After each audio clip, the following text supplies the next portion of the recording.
अंबे खुश राहा, आनंदी राहा, आरोग्यपूर्ण राहा, हीच आई तुळजाभवानीच्या चरणी प्रार्थना. तर आता बघा, आज आपण आहे ना फणसाची भाजी करूया. हा कच्चा फणस आहे, कोवळा फणस आहे, त्याची भाजी करूया. तर चला, तर मग आपण फणसाची भाजी करूया. चला. आता हा फणस आतून जेवढा नरम आहे तेवढा बाहेरून बघा कसा आहे, असा असा टोचेरी टोचेरी. कसं निसर्गाची देण आहे बघा. आणि इथे असं आहे आणि इकडे त्याला असे छान छान गर असतात, नाही का, गोड गोड असतात गर जेव्हा पिकतो तेव्हा. पण आता ही आपण भाजी बनवूया याची. चला तर मग. घेतलं. हां, आपण चाकूला तेल लावून घ्यायचं, कारण ते थोडं चिकटत असतं ना. आणि आता आपण कापून घेऊया ते.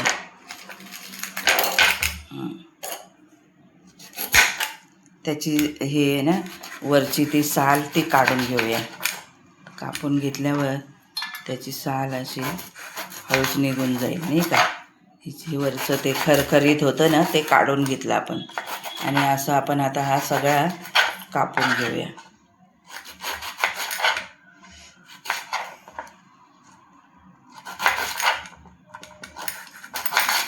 हां, असे छोटे जरा तुकडे करू आणि मग ते कापून घेतले. आणि आता आपण ते धुवून उकडायला ठेवूया. ओके.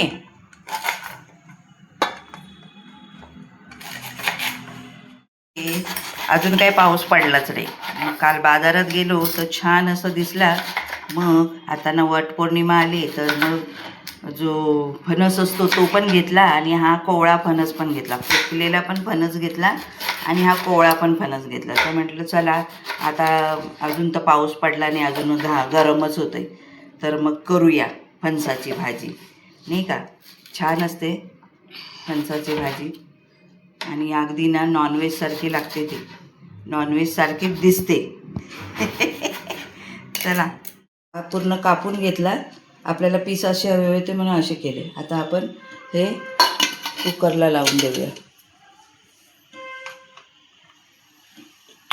गॅस पेटवते. ओम गणपती नमः.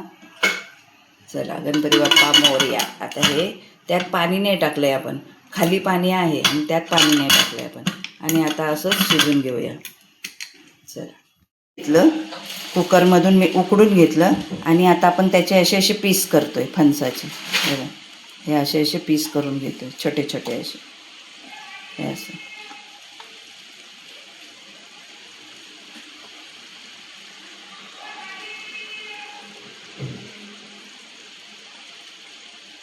हे असे पीस करून घेतो. ओके. आता सगळे याचे तसे पीस करून घेऊया. तेल टाकलं आणि कांदा परतून घेतो. आता दुसऱ्या प्रकारची भाजी दाखवते ना, तशी ती.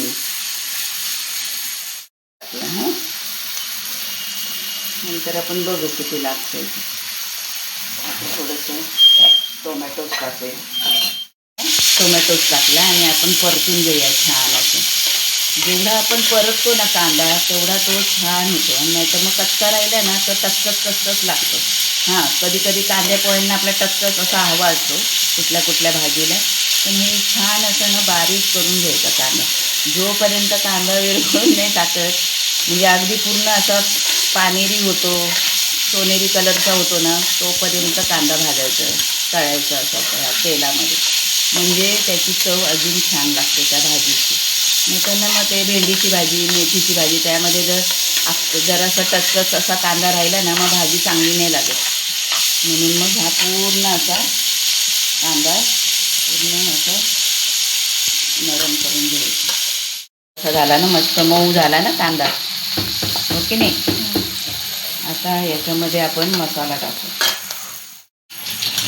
मालवणी मसाला टाकते, थोडीशी हळद, मालवणी मसाला. तेल बघा कसं सुटत चाललंय ना, म्हणजे आपला कांदा आणि हे टोमॅटो चांगला शिजून निघाले. आता याच्यामध्ये आपण ही भाजी टाकूया. शिजून घेतली भाजी आपण आणि ही आता याच्यामध्ये टाकूया. एक कलेजी फ्राय लागेल. आता जे बिचारे खात नाही त्यांना वाटेल की काय बोलते ही, पण ही भाजी ना खूप सुंदर लागते आणि प्रोटीन पण आहे याच्यामध्ये. आणि वर्षातून एक येणारं फळ ते खाल्लं पण पाहिजे ना. तर याच्यामध्ये खूप सारे प्रोटीन्स पण आहेत. कारण फणस एवढा कडक त्याचं हे असतं आणि त्यामध्ये ती भाजी बनते आतमध्ये नरम नरम असा. आणि हा आधीचा कोवळा कोवळावाला हे आहे बघा, किती छान आहे ना. कांदा मिरचीमध्ये पण बनवू शकतो, पण हे याच्यामध्ये बनवला. आता ही पण मस्त अशी सुकं फणसाची भाजी ही अशी. आता थोडं कोथिंबीर टाकूया. आता याच्यावर थोडीशी कोथिंबीर टाकूया. आहा, सोने पे सुहागा. आता कोथिंबीर टाकल्यावर तर भाजी अजूनच सुंदर दिसते नाही का. आणि डोळ्याला छान दिसलं म्हणजे पोटाला खूपच छान दिसतं नाही का. म्हणजे चव पण असली पाहिजे अर्थात, पण डोळ्याला असं आवडलं ना, आपल्याला निसर्ग आवडतो ना, मग डोळ्यांना असं सुंदर दिसलं ना, मग आपल्याला अजून छान वाटतं. ही बघा, ही आता जरासं याच्यामध्ये हा मसाला हे होईपर्यंत थोडंसं फ्राय करायचं आहे की झाली आपली फणसाची भाजी, सुकी भाजी. अशी मस्त झाली. कारण फणस तर शिजलेलाच आहे, फक्त आपल्याला त्यामध्ये असं छान फ्राय करून घ्यायचं आहे ना तो. तर बघा, ही पण भाजी कशी मस्त फ्लावर बटाट्याची भाजी अशी दिसते ना जराशी. हां, आणि इतका कोवळा होता ना तो फणस, त्यामुळे बिया पण अशा नरम नरम होत्या. आता त्यात बिया पडल्यामुळे ते शेंगदाण्यासारखं होईल आणि जसं काय त्या बिया ना बटाटे असं त्याचं हे होईल. आणि आता बघा किती सुंदर झाली ही. आता ही भाजी पण बघा छान झाली की नाही.